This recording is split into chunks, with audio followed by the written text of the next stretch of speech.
I have had it up to here with talk of weddings. I just want to talk about something else, man. Yeah, absolutely. Me too. To be fair, I mean, as happy as I am. Well, what's new with you? What's been happening? Got engaged.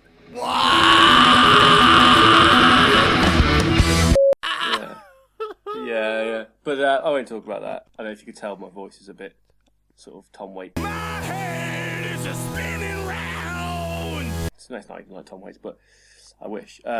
It's a little bit delicious.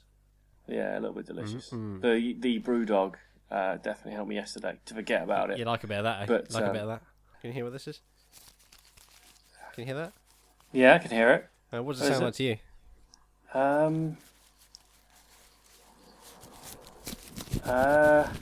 Like a money.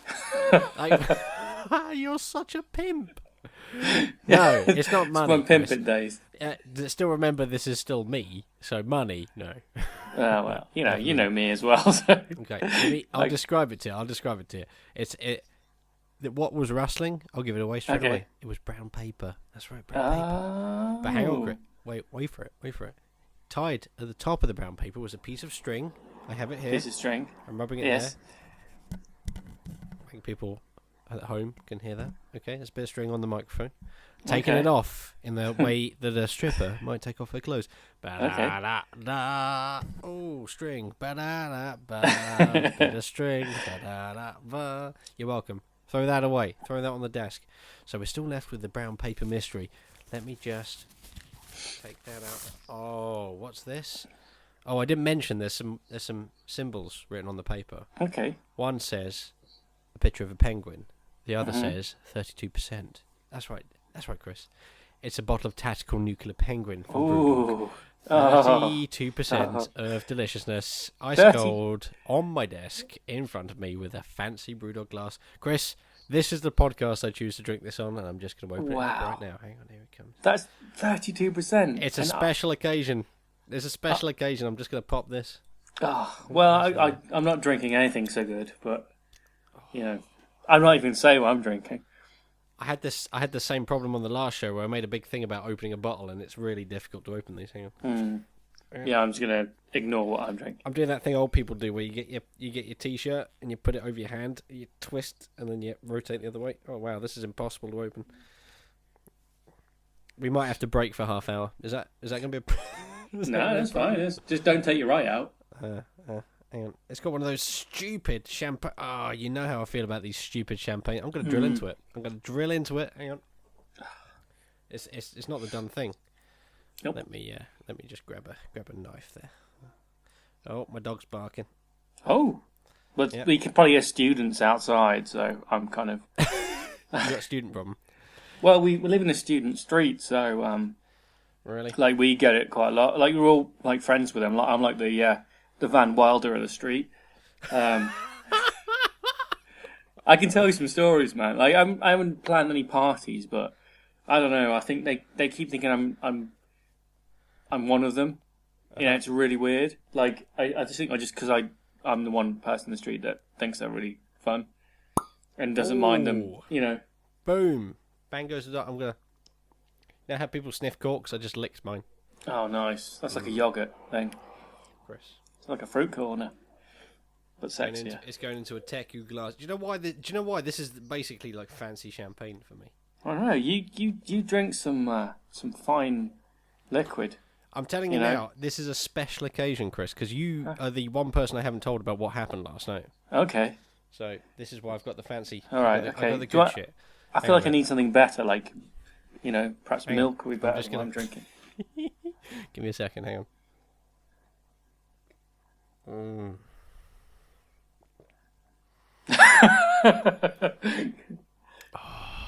It's like a fine cigar, isn't it? So good. Hang on.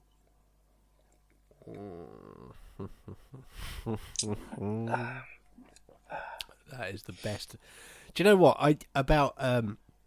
Crikey, that's got some kickback. Oh, good job I don't smoke anymore. The thing is, Chris, here's the problem. A year ago, I said on microphone, after Daz bought me a fancy bottle of BrewDog, that's the nicest thing I've ever put in my mouth. And Yeah. I'm afraid of saying it again. Almost a year and a few weeks later. That's fucking delicious. I think that's the nicest thing I've ever put. Oh, it's got some kick, but You say like about the money thing, but you seem a lot richer in alcohol than I am today. Well, let me tell you, I should be. Chris, here's my story about last night. I'm going to crack open a not so good beer. Okay. I didn't even want to say what it is. What is it? Is it a Foster's? No, it's Coors. Oh, well, the Coors is okay. Is it? No, Coors is okay. Is it cold or is it damn cold? It's damn cold. You can taste the denim and flares. But it's not great. But we went to Bargain Booze because I wanted to keep it up a little bit, and no brew dog to be had there. But the bloke is hilarious that owns the place. So yep. Yeah, you got to buy something. You can't just browse, can you? And try and get drunk that way. Well, I don't know. Drunk by osmosis. If eyes are windows to your liver, then. Wow, what happened there? Oh, sorry, I just moved it a little bit. Oh wow! I was kind of hoping it would give a little bit of a.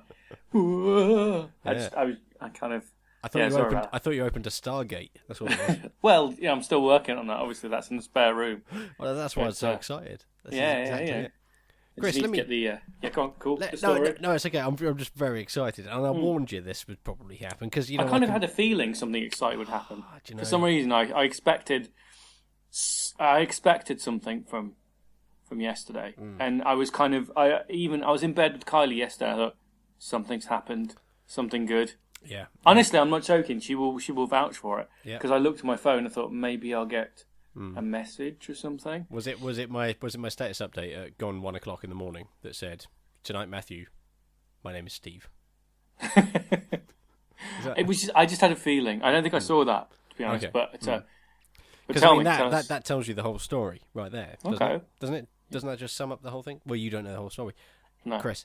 You remember my dismay after our last recording. Yes. What happened? You gave me the flu via Skype. Yeah. Of course, I gave you the downloaded flu. Yeah. That's okay. I'm okay with that. That's not a problem. That's fine. I will forgive you that missive for This the wasn't following. herpes. Well, I'm looking forward to what you're sending down the ear pipes this time. What kind of hijinks are going to come from this? Chris, I was supposed to go and see Giant Drag. What was it? 8 days ago, exactly 8 days ago. Yeah. And I couldn't go. I was sick. I was full of flu and cold and stuff. And I went in. I said as much on Facebook. Now. Yes, I saw. Yeah, exactly. Well, here's the dingus. My boss is a music fan, and he's the kind of guy that go, "Well, that's just not fair." And you know that horrible shift you're working? Well, if she said she's playing a gig, you should try and go. And I'll work your shift, you'll work my shift, and we'll do the old switcheroo. And I said, nice. Thanks. His name's... And I went by myself, Chris, and things happened. There was some Brewdog involved. Cool. Something happened. I met a man called Colin. He was very nice. He's on Last FM. He's seeing a lady, but in a way, we talked about Scrubbles. So technically, I think we might be dating in the indie rock parlance. Yeah. I know. When you talk about Scrubbles, all bets are off. That's what Mum used to say to me. Well, exactly. Well, here's the thing. Chris. So last night, there was a moment. This is Giant Drag's last ever gig ever. Wow. Apart from the ones that she'll play as Giant Drag after this one. But this one's the last one. The one that happened last night. And for a good 3 and a bit minutes, I can't be certain it was 3 and a bit minutes exactly. It seemed like about 3 and a bit minutes. I got pretty good timing. Maybe about a minute and a half. Let's call it 4 hours. Yeah. It was a week that I was... No. For a few minutes, Chris. Yeah. There was Annie Hardy on drums. And on vocals, and me on Squire Jaguar. No way. Rocking out, yeah. It was that. I can't explain it. There was some stuff that happened in between. Yeah. I'll tell you the stuff that happened in between. Okay, a bottle of Flying Dog Brewery Oyster Stouts, 5.5%, £6.30 a bottle, which I thought was a bit rich. Half a pint at the Brewdog Shoreditch, which was a 7.5% single malt IPA. Very nice, single hop as well. Tasty Australian little number, cheeky fella. He was a pint of Guinness in the pub next door to the venue, and then 5 bottles of Corona. That's what happened in between. And, wow! And then I was on stage, and I played a great set, I must say. Play me a beat. How often do you see a guitarist point to the drum and say, "Just play me a beat"? So this is will this be on the internet or anything? Well, Colin, my new best friend, who Colin. likes Last FM, Scrubbles. exactly. Colin Scrubbles. That's what I'm going to call him. Colin Scrubbles. Mostly out of jealousy. Let's call him Scrobbly Colin. What's wrong with that? Apart from the fact it sounds like he's got a tremendous disease. Yeah, yeah. He's taken a video apparently. So. Oh, nice. So that'd be good. I'm gonna look at that and go, yes, win. Yes, win. It was good times. But I had to leave early. Oh, right, okay. Because I live in the stupid part of the area of the world called Kent. Yeah. Which is stupid. I wish I'd gone to that. Well, I don't regret you not being there in a way because A. How dare you? Well, I'm that guy. I could have been there. A phantom in the back room. A, I'm that guy. And B, I would have had someone to talk to other than Colin. It was. That's true. That's true. Well, no, here's the I thing. can't compare to Colin Scrubbles. Well, Or Scrobbly Colin. He is Scrobbly Colin. You know, he's famous in true. certain parts Well, why? of Highbury and Islington. You know, my alias is Keith Plenty. It doesn't really compare, does it? Well, my alias is. Anyway, look, my point is, Chris, if I hadn't have met him, certain events wouldn't have happened and spiraled out. It was literally a chain reaction. I could see it happening in front of my very eyes, and it was delicious. What are you doing? Are you sanding your laptop again? Sorry, I'm just moving it closer. No, that's fine. No, I am doing the old standing canoe stuff as well. Yeah, well, I can tell. So you've been on stage. You've been on stage with Giant Drag. Well, it was Annie Hardy on drums. I like to think that for a brief moment I was Giant Drag because, whatever. It's all about the guitar, isn't it? Fucking drums. Was she as awesome as she is, in the world? She's an amazing lady. Yeah, she is. That is a strong beer. Yes, she is I lovely. started Annie Hardy. Well, she's lovely. She's a strong beer. She's a strong beer. She's sought after. She's £35 a bottle. I don't know what else you can say. Do not consume while driving. Yeah. Sorry, that sounds awful. Sorry about that. Well, don't. I'm sure she's fun. Well, she does the band car thing, so you don't want to do that. Yeah, that's true. Nobody wants to see that streamed poorly on the internet. So. No, that's true. Yeah. That's true. So they were the last gig. You enjoyed it. I enjoyed it. They do all the songs. Well, there was a band Parlour. Okay. Who played before, and they were all like, and then like me and Scrobbly Colin, we comparing playlists. No, we yeah, I just turned up and shouted Spotify at him and ran off. We are super for compatibility. So that's fine. That's true. We spent about an hour talking about the protocol, about the place is going to move around a little bit. You're going to get the alphas moving in this way, and you're going to get the real pushy sods who can try and squeeze around them, but he's not going to like it because he's an alpha and he pushed in there in the first place. Okay. And then Andy walked on stage and said, "Has anyone got a guitar pick?" And then all of a sudden, as if by magic, I had a guitar pick in my hand and I was at the front, which is my move. That's a good move. That's why I always carry a guitar pick and a defibrillator. I carry a double bass. It's cumbersome, but it comes in handy in jazz emergencies. Yeah, exactly. When someone wants to do the start of Love Cats or something, exactly. I'm there. Exactly. If the bass player from Stray Cats has a by accident and ends up inserting something somewhere, then you're there to stand in and spin around on that mother. Yeah, I definitely want to spin it around. I would. Mm-hmm. I'm there for any sort of emergency. Well, it's a post-rock emergency, especially with a bow. Yeah, definitely. Yeah. Now, what's all this? Don't do post-rock by yourself. What's all that about? Oh, that was just my mission to try and get you to come over and let's go and see some post-rock together. never post-rock alone, which usually means true. that me and Kylie... Because I drag Kylie to a lot of gigs that she doesn't really like. No. So, hang on. Let me ask you a few questions before you go into this. Are any of these gigs in real life after maybe a day at work or maybe perhaps on a weekend? They're in real life, yeah. Okay, good. Not in the living room where it's just me just sort of like air guitaring going, this next song's called Oblivion. And it's someone else I found on Bandcamp or something. No, it's real stuff. No, it's okay. So it's real stuff. So you drag her to these gigs. Now, can I ask, is she conscious?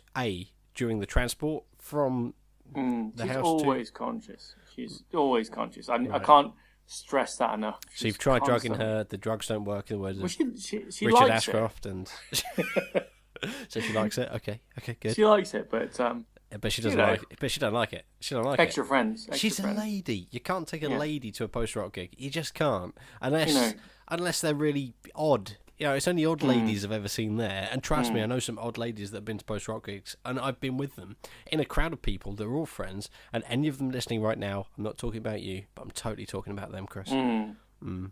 Very odd. Odd ladies. You don't want to be dragging your girl to a post-rock gig. Let me tell you, couple of top tips for you. Number one, treat Kylie in a post-rock environment as much as she's got great taste, as if she was Mr. T getting on, I don't know, some kind of vehicle that perhaps travels through the sky. Yeah. And B, what you want to do is just give me a shout. Give me a shout, bud. Yeah. I mean, there's like a bunch of decent gigs coming up from bands I think you like, and like I say, it'd be nice to have you down because we're trying to get something going. Yeah. We're trying to do. I don't know. I was hit fairly recently, not by a car or anything, but a car of, what's the word? I hit like an epiphany of sometimes I think I'm putting off way too much stuff. Yeah. And I just need to do it. You just need to crack on. It doesn't matter if it's midweek or whatever. Your dreams got Rochambeau'd. I think that's what you're trying to say. Nice.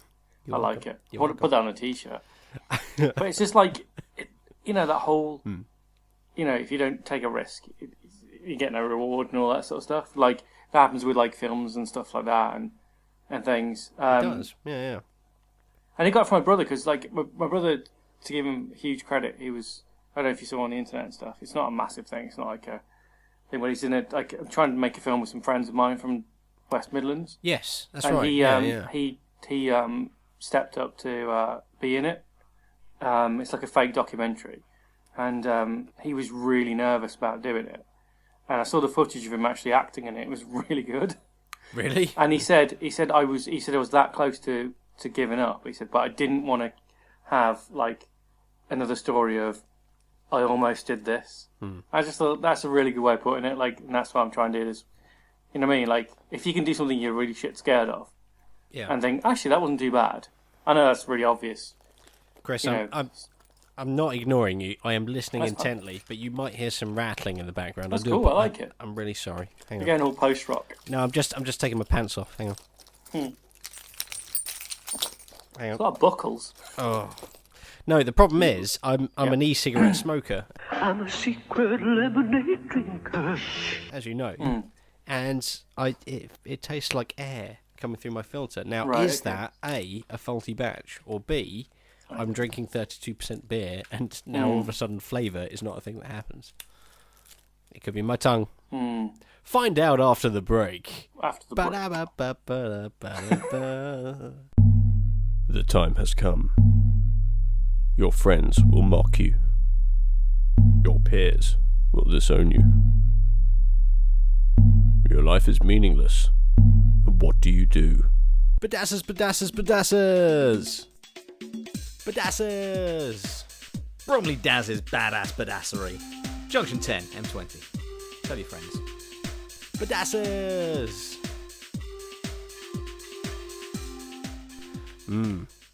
Welcome back. You're listening to Christopher Bate and C.J Hixon talking about my taste buds. Now, Chris, we were talking earlier about the fact that your brother is an actor. Tell me more about that. He is now. Never done it before, apparently. We talk about my acting. Never very good. But he was in this film. and he did okay. He did okay. So You what? So pimp it a little bit. What is this film? What's the premise? It's a sort of mock documentary, easiest to film, cheaper. Also, if people get in the way in the background, you can just pretend it was supposed to happen. It's a mock documentary about two former friends that arranged to meet 10 years in the future. They've since fallen out to have a big fight. The one guy's forgot about it, but the one person has dedicated 10 years to preparing for this really silly fight. Okay. And it's just following mainly the more madder one. I've seen this. Yes, I'm familiar. So, I'm familiar yeah. with the premise. Okay. I mean, it should get some chuckles. I don't know. The way I look at these films is like, I'm not in a band, but if I was, this would be like the kind of EP they put on a bar. Right. You know what I mean? Do you know what I mean? Like, it's not supposed to make me like massively successful or whatever, because success now comes so easy for people. Well, of course, you know what I mean? it just rolls off the tongue, doesn't it? Yeah. That's the... So it's like you can with all the reality TV shows, it's like you've just got to sell a load of dignity, and then boom, I don't want to get in. You know what I mean? The whole thing, but it's just a bit of fun, really. I think that's why. I think bands. I'd like to be if I was musically inclined, I'd like to be in a band that wasn't that great, but was fun. Yeah. And had a small base of fans that liked it. And a small bass guitar. A small bass, yeah, Tiny. literally. Tiny. And that's really tiny drummer. Now I've got too many questions, and I tried to ask them all at once. That was the problem. Here's the thing, Chris. As a short film writer yourself, were you surprised that your brother had acting chops? For one. Yeah, to be honest, I was. He's good at he's a confident man. I'm sure when you meet him, he's a really nice bloke. He's really funny. He's more physical. He's a good dancer. He's very. I don't know if there's a dance off to be had, he'll be a part of it. Right. I've seen him dance off with the best of them. Up until fairly recently, his confidence in that area is really good. Okay.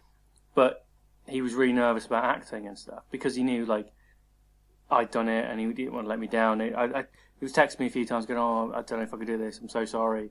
I'm sorry if I ruined it for you." And then you watch it and it's really good. I mean, he's as good as it should be. He's not over the top, which would have been worse. He's not mugging for the camera. He's not hamming it up any. No. Which is really good. Because that would be me. That'd be my move. Well, I'd still like you to get you involved in something. Actually, I said this whole thing when I want to try and get you to record at least get your voice involved in something I'm doing.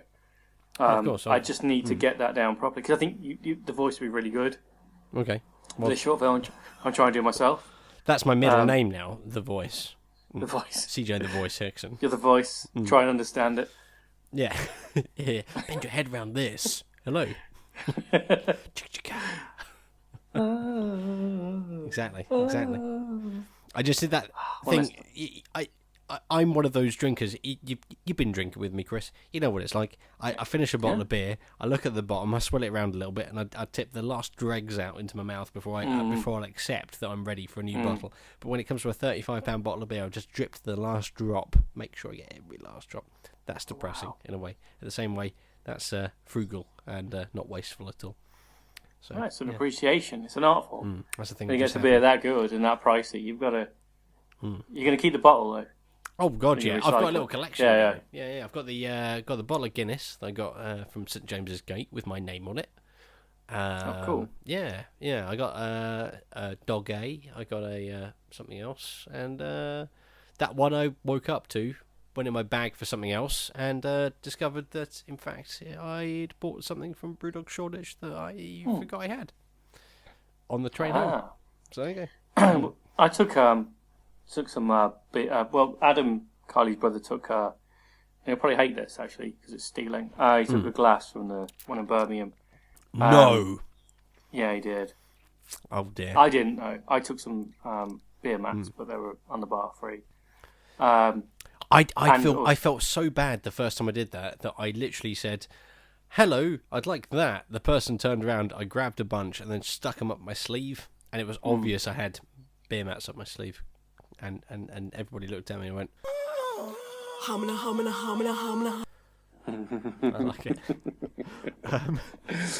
But yeah, I used to love getting stuff Yeah. like, done for free on tape and stuff like that. Well, not free, but buying stuff. But the first actual album, I know this is not the subject of conversation. No, it's fine. I don't know. But Yeah. I kind of get lost in my own memories. I'm getting to that stage now, I think, and it's only going to get worse as I get older. I remember the time I brought New Zealand Story on the Commodore 64. But the first album I ever had was the first CD I actually bought for myself was Smash by The Offspring. Yes, the biggest selling and- independent record of all time. which was really really good. And then you bought the next one, which is I think was Ixnay on the Hombre, and it was. I thought it was the other way round. I thought Exxon on the Ombre was first.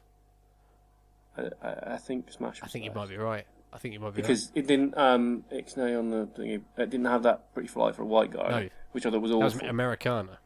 Americana. Okay. Which actually, if you Maybe- cherry pick the tracks, some of it is passable as music. Yeah, and then they went like really sort of like Blink I'm 182. looking type at it stuff. right now. I'm sitting here. I'm in my solarium, surrounded by CDs, and I'm looking up, and I've got Smash, Americana, and Conspiracy of One, and I don't know how that's made its way in there. I thought I bought that for some. I think I probably bought it for someone and didn't give it to them because they fucked me off in some way. Or you just liked them too much, and you thought, no, this is like giving them the I cursed can't name videotape one- from The I Ring. And maybe I just took photos of myself playing it on a CD player and said this was yours, and then you said that thing. Hang on, I'm gonna. I can't name one track off that album. I'm just gonna get it. Hang on, bear with me. Bet it's one of them's got Party in it, or Girl, or Oh, there we Love. go. Let's have a little look here. What have we got? Okay. Come out. Oh, there we go. Original Prankster. Oh, that's the one. How did that one go? nice. I'm a prankster, baby. Original prankster, baby. I remember the video. There was, some guy. Well, it was so they took it so literal that it was a bloke playing pranks on people. Uh-oh.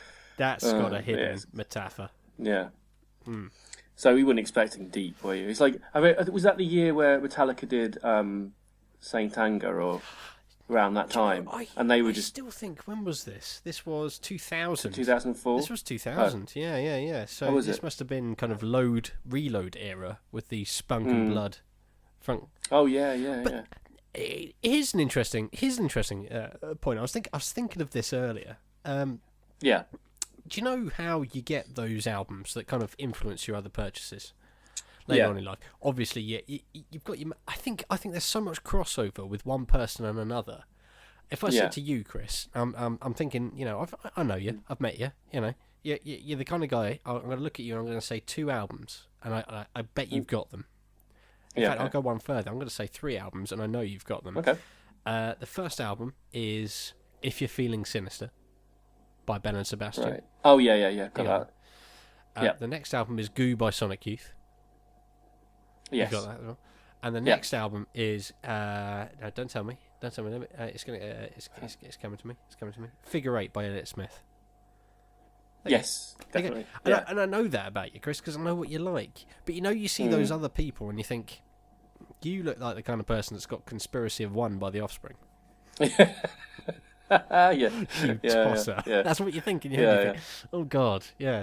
I don't know why this is in my CD. I probably should have a purge at some point. I've got a bunch of stuff here.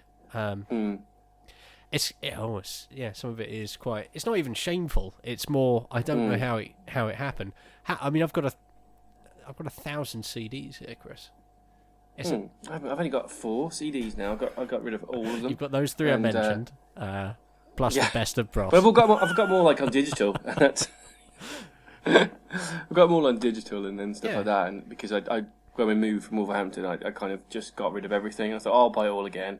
I've got too many CDs, and I thought, oh shit, I shouldn't have done that. Well, because now I've got to buy all my Ryan Adams albums again. that's it, isn't it? Yeah. So Well, it's not the same as well. It's not the same. You think you're going to put it all on this imaginary cloud format from the clouds. Yeah, clown format. A clown format, yeah. Stores it in a little car. Yeah. Now every so often, like when they change his track, you get this. I like it. I like it. That'd be good, actually, an MP3 player that's like just a clown nose. I'd And buy to that. change the tracks, you have to squeeze it. That. Yeah. So, yeah, I would buy that. I was having a conversation because of the unique nature of what I do when I'm not recording podcasts or drinking beer in a darkened room, listening to jazz falling downstairs on vinyl. I was having a chat with a gentleman earlier who said, I still listen to 78s. And I said, do you? And he really had to kind of take a step back and go, oh no, they're in the loft. I said, why the fuck would you say that? Plus you've got an iPhone. Yeah. You got any music on that? No. I said, really? He said, yeah. So you called it, you just instantly crumbled. Yeah, I only listen to 78. Really? No. Pretty much. Yeah. Yeah. It's like someone going, I've killed a man. Have you really? No, I've just thought about it. Murder's come up twice now. It's quite bad. It's probably the flu. That's okay. I get dark and somber when it comes to the Dark and somber on a Sunday. It's true though. I mean, that guy used to be in Bon Jovi. Did he? No. Classic. Yeah. I'm only 18. Oh, you're right. No, I'm 38.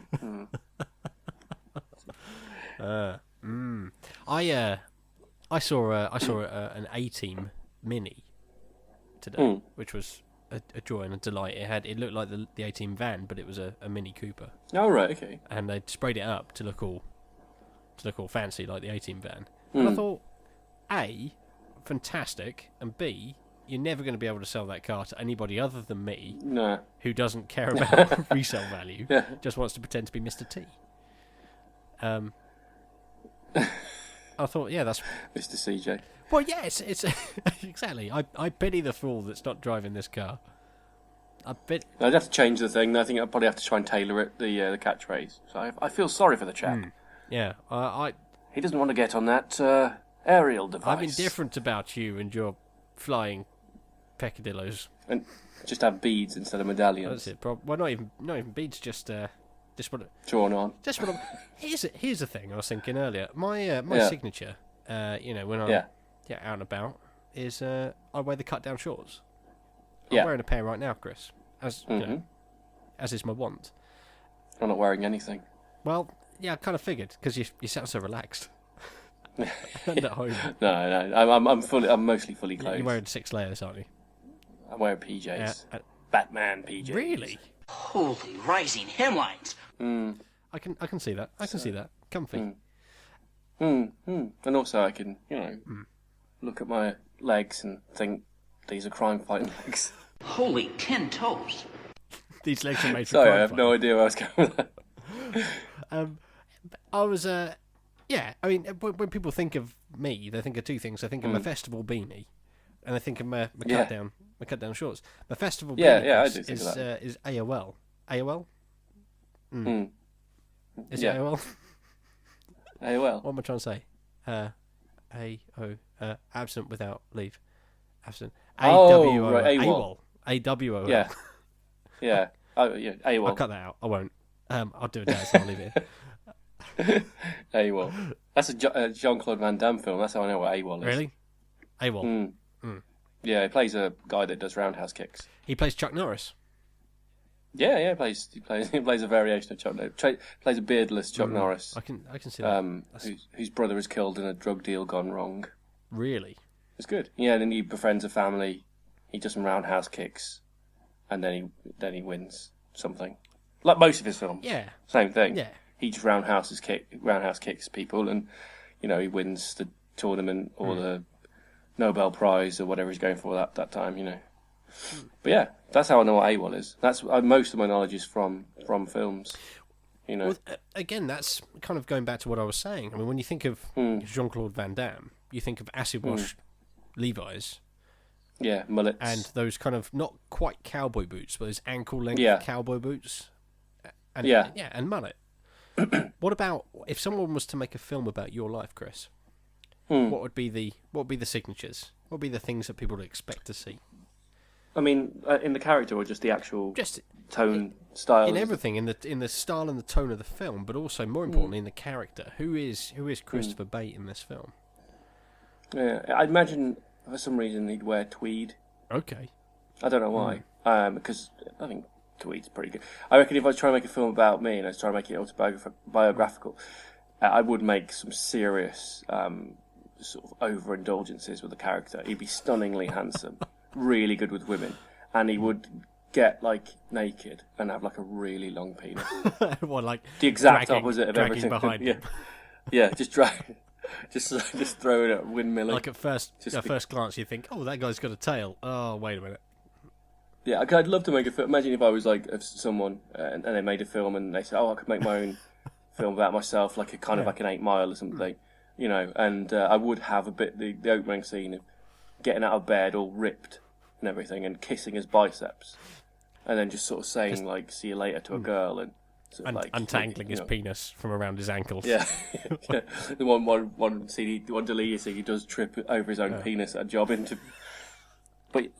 But yeah, that's what I would. I don't know about trade. I mean, the trademarks in the films that actually do get made are very sort of similar. People talking about similar themes, not too dissimilar, I suppose, to sort of the films that I was influenced by, Kevin Smith and stuff like that. So maybe not so much anymore, but you know that kind of. I do admire that kind of less is more approach. But if I'd had money to make a film about myself, I would own a hoverboard. Right. I would have a robot butler. And I would have like a shark in a swimming pool.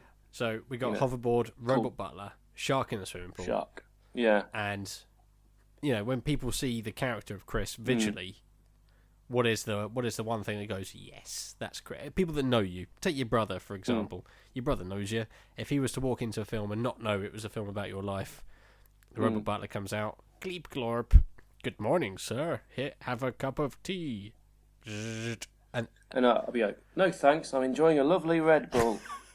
And my brother go, that's you. That's you. What would it be the Red Bull, or would it be the, you know, the Batman PJs / tweed jacket they were wearing in bed? Oh, yeah, I'll be wearing both. That'll be the thing. You know what I mean? Like that would be like, if I was making an art film, I'd wear a tweed jacket with Batman PJs, and it'd be like kind of like someone's downfall or something. And he'd go to his high school reunion, and say Kylie is kind of changed. Still the same sort of person, obviously, but the situation would change. Like we'd meet at a high school reunion, but I'd be cooler, and I could sing and play guitar. How cool? I mean, are you Super talking cool. like Fonzie cool? Cool as ice, Right. Vanilla Ice. Just Vanilla him. Ice. If you've seen that film, it's a stunning remake of Rebel Without Cause. But the difference between that and Rebel Without the Cause is without the cause, without a cause. The difference between that is that Rebel Without Cause is a classic, and Cool as Ice is shit, but it's good shit. Right. Because he does kind of, you can tell that someone's holding up a board with the lines on it. I like that. And he could see him squinting. So it's kind of, I watched it because I got it from the pound shop for 50p. Oh. So I You can sue couldn't them not for that. get it. You can sue them for that, you know. So, well, they thought this film is so bad that a pound. let's make it half price. Pound. No. 50p. 50p. I reckon they were thinking like 25p. Then come on, Vanilla Ice might walk in. Yeah, that'd be embarrassing. You're gonna At offend least this him. way we can just say it's on sale, promotional sale, because it's selling so well. It's a lost leader. Yeah. So if he comes in and he gets all upset, then they could say, you know, look, it's not that bad. Yeah. You know, people love you. They loved, you know, your cameo in Ninja Turtles. No, I'm sorry, Mr. Ice. It's head office. They've set the price, and you know it's 50p. You know that's a promotional price. It wasn't shifting any units, so we've put it down to 25. My hands are tied. My hands are tied, Mr. Ice. I'm very sorry, Mr. You know. Ice. We're going to have to ask you to leave. Don't make me call security. Take your bum bag with you. Go on. But yeah, I can't remember what I was saying. But yeah. I would be as cool as Ice. Yeah. Okay.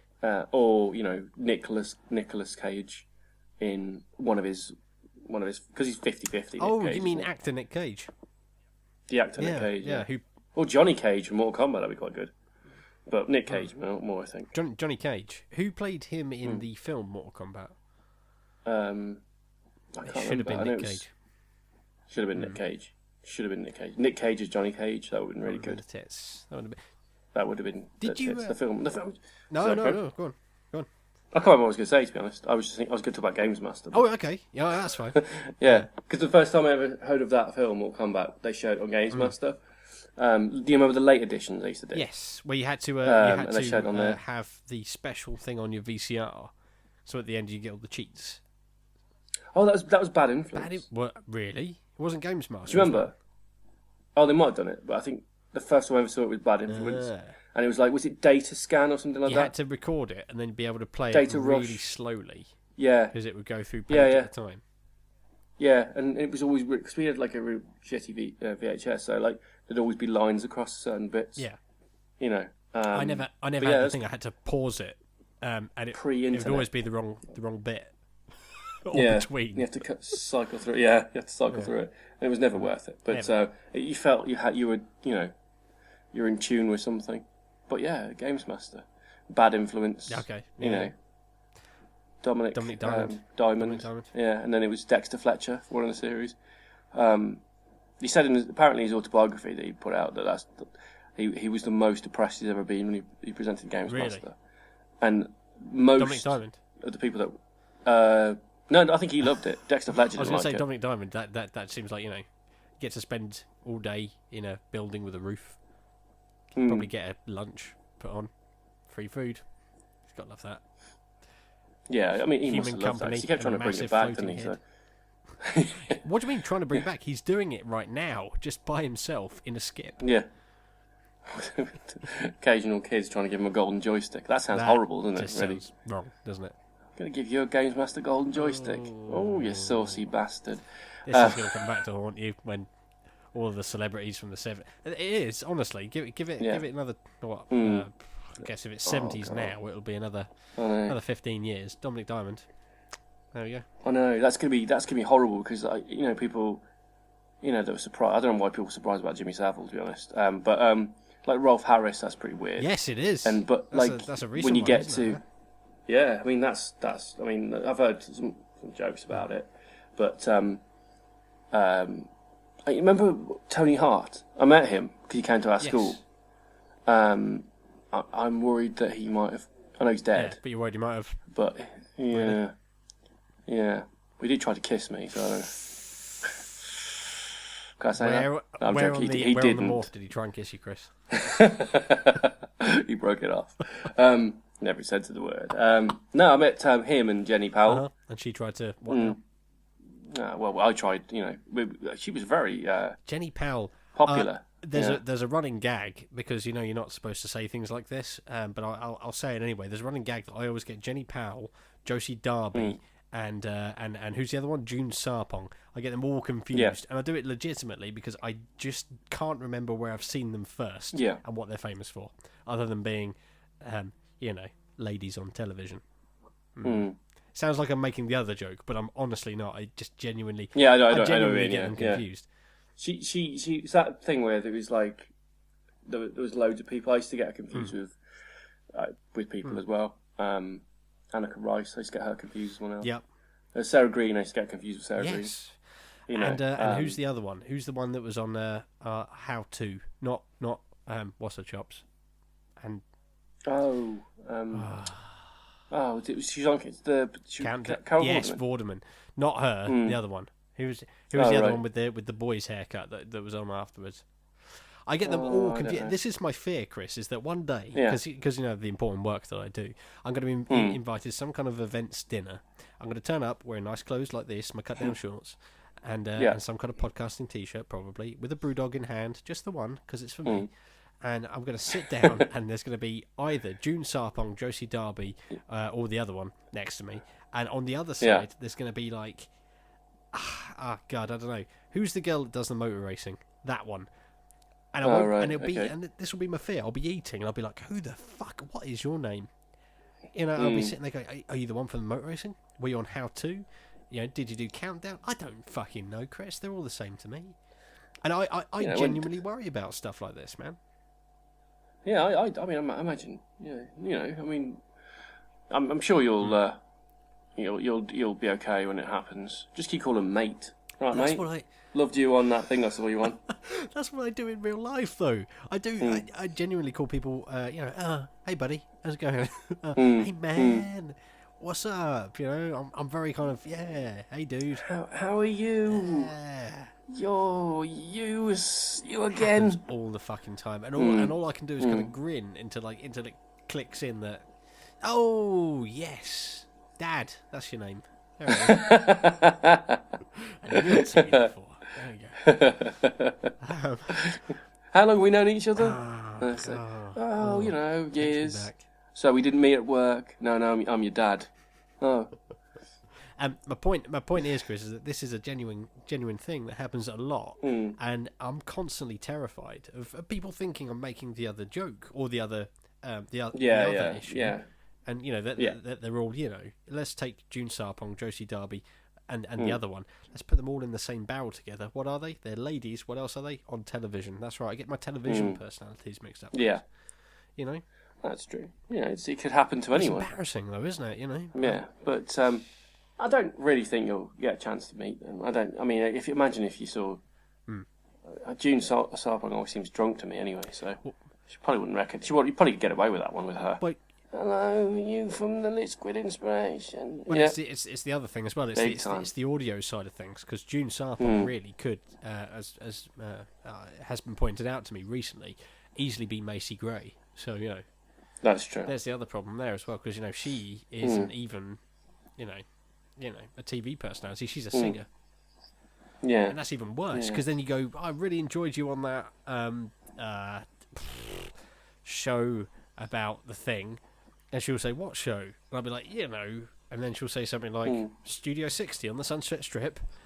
And I'll be like, no, I meant the one about alien abductions. And then there'll be a quiet silence. And I'll be like, oh, shit. You have been listening to a conversation with me, C.J Hixon, and Mr. Christopher D Bate. Our thanks go out to Bromley Daz, Annie Hardy, Tony Sentinella, and Rich and Rhiannon Maskell for this noise.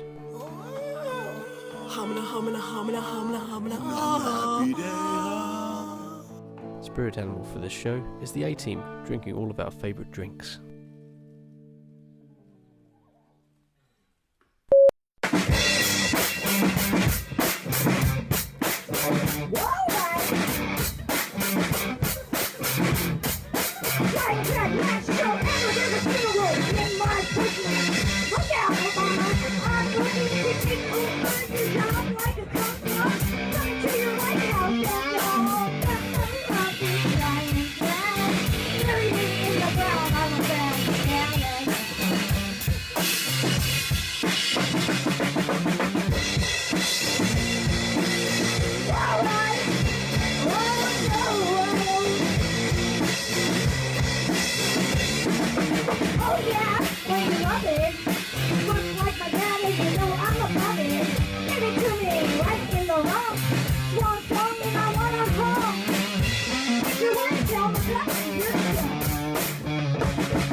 It's Steve, everybody.